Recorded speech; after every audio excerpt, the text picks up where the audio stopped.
My people, na another day. No be small matter. This governor Okpeholo, I don't know who advise him. If you know wetin they come for him, I notice say that kind of statement when he make against Peter Obi, whether he for make him. And I did very sure say since after that statement when they make so, now simplest night now be first name. Because everybody they gbasgbos am till today and they will continue to gbasgbos am. That man, if to say no be say APC, now say that they put themselves in government without voting. I notice say if to say that man will go for another election for re-election, I notice say I notice say that people will, because even Edo State, Edo indigenes, they against the statement that man make. Even those who don't like Peter Obi, they against that statement when he make. And you know, say even this statement when he make now, they make people now, even they love Obi now. How can I listen to Kenneth Okonkwo when he scattered this this Okpeholo, this grammar where some people sabi while they side do. How can I listen to Kenneth? I take up Begona. Listen to the end. Listen. Said is unconstitutional, it is illegal, it is irresponsible, and it's largely illiterate. Aye. Coupled with Section 39 that guarantees freedom of expression and Section 40 that guarantees freedom of association and assembly. Bam. Having said that as a lawyer, let me talk as an opposition leader. This is a direct attack, threat, intimidation of opposition leaders. Recall that Adams Oshomole blocked airports. Even the Minister of Aviation noted that what he did was wrong, yet nobody threatened him, nobody locked him up. If it were an opposition leader, he would have been in jail cooling off before anything is said and done. But whenever you come to APC, your sins are forgiven. And look at an innocent citizen, just because he's an opposition leader, he's been threatened, his life being threatened, that he should not step into Edo State by a governor that is INEC produced, figure challenged, pinchomic and petite, and largely illiterate, like I said. Now, let me come in from the point of being a citizen from Igbo extraction. I sense tribalistic, cheap, ethnic bigotry in this governor. If P2B, we are to be a leader from Hausa land or from Yoruba land, this governor will not dare make such a statement. Yes. Recall when 16 persons were killed in Edo State, before even making any investigation, he ran to Kano State to prostrate. That was a good thing, because life is very, very essential. The same governor that did that is the same governor that is threatening the life of a human being for just coming into your state. This is very annoying. It's a direct threat to Igbo people. It's a direct threat and exhibition of being an Igbo hater. And that should stop. Let me tell you, from where I come from, when you kill even a madman, that's when you know that he has a brother. Straight. If a strand of hair falls from P2B, because this is a direct attack and threat to his life. Remember, the governor made it clear.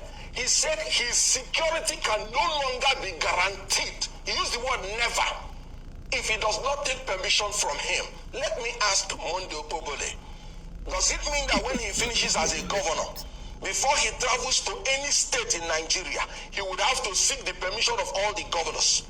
Okay. Does it mean that 200 million Nigerians, before they step into Edo State, they would have to seek permission from the governor? Okay. And in the case of AMPP versus the IGP, the law has even been made clear that you don't even need permission, even when you want to embark on a protest. And I'm talking about peaceful protest. Okay. If you don't need permission when you want to embark on a protest, how can a governor be talking about permission to visit a state? That is in bad taste. That is offensive. These are the questions. I reject it with everything that is within me. You know, that is why Julius Caesar said, in Julius Caesar, he said, let me have men about me that are fat, sleek-headed men, such as Monde Bogole, who has a lean and hungry look. They think too much of themselves. He says some men are dangerous. Okay, Mr. Kenneth Okonkwo. Let me step in on this point. Okay. Mr. Kenneth Okonkwo, we were having a very intellectual exchange. Let's maintain it at that level. Let's talk about the philanthropic aspect. What decorum has the governor maintained by threatening the life of a Nigerian citizen? I understand. What decorum by saying that he said he doesn't give shishi and that he's talking, giving 15 million. I totally understand. I don't maintain decorum to people who do not deserve it. Which is fully understood. But, let's keep the conversation, as controlled as we can. I understand your passion. It's totally valid. You're entitled to that. On the issue of philanthropy, if that governor does not apologize, I will be on his case. Okay. If you allow me, the Chief Secretary also alluded to this, like you've just mentioned, to the philanthropic acts. And he was saying that there have been some incidents concerning Catholic churches in Edo State. There have been some kidnappings and some security issues. And according to Governor Okpeholo's Chief Press Secretary, he said that he was concerned that these acts of philanthropy will draw the wrong type of attention to these churches and some of their priests and parishioners that may exacerbate the security situation around them. I'd love to know your thoughts around this worrying statement, because with the state of the economy, I know people are encouraging philanthropy, but in this case, the Chief Press Secretary is saying that Mr. Peter Obi and other people should not publicize their philanthropy. What are your thoughts? Now, that can tell you how malicious the whole intention is. When the governor that was talking, you heard him use such words. He said he doesn't give shish, but he's giving 15 million. He said this and that. I want to tell you that they have even added a lie to their misdeed. Why I'm saying this is very clear. P2B may have his own style of doing things. I have my own style. If you disagree with him, as I do at times, leave him to do his own thing, his own way. He is entitled to his freedoms. Simple. They are fundamental to him. If you don't like it, leave him. But not to threaten his life. No. How can a P2B, which you know that I even quarrel with the way he does his own things, how can he pose a security threat to a state? Imagine Peter Obi. And that reminds me, because Peter Obi has to even up his game. Because the Benue State governor did almost the same thing. And Peter Obi kept quiet. And now this governor is, I'm just trying to force myself to be civil. Now this governor, again, is trying to do the same thing. So, if you don't like the way he does his own things, he's entitled to it. For me, for instance, I like to do my philanthropic things largely secret because of my religious belief. Let your left not know what your right is doing. But somebody who is a politician may decide to do otherwise. That is his own entitlement. And you don't have the right to threaten his life. Now they are saying protocol.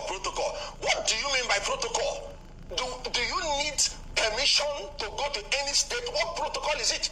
Does Peter Obi appear to you as a man that can threaten anybody's life? How? Because he is saying that his security is not guaranteed. The primary duty of any government is to ensure the security and life of the people in your state, in your territory. And this is a governor that is rather threatening the lives of the people in his state, in his government. What a governor. So what I am saying is that P2B does not pose any threats to anybody's life. Okay. So he couldn't have breached any protocol. Okay. Mr. Kenneth Okonkwo, see. Unlike Vibai, me, I will help you lose decorum quickly with my question. You will lose total decorum when I bring this question to you. So, I have wawulens. Proceed. Let me proceed. Have you heard of a name of somebody called Mr. Jared Tenebe? Mr. Jared Tenebe is the chairman of APC in Edo State. There's a video making the rounds. In fact, he said the governor, Okpeholo, was right to have threatened, to have threatened Mr. Peter Obi because of a deep-rooted hatred towards him. Those are the words of Mr. Jared Tenebe. In fact, the words of Mr. Jared Bendy, and there's a video already circulating, were even stronger than the words of the governor. What would you say to all of this? Sorry, I don't give credence to people like that because they're just seeking relevance. He's as inconsequential as his face looks. Please, next question. Because what am I going to talk about APC with this their can get failed Batman state too. and with their unintelligent Don't really grab by the people? blue. Get Batman He's just sent. seeking for relevance. I beg. Next question. Look at that leave it. I'll be a beg on that.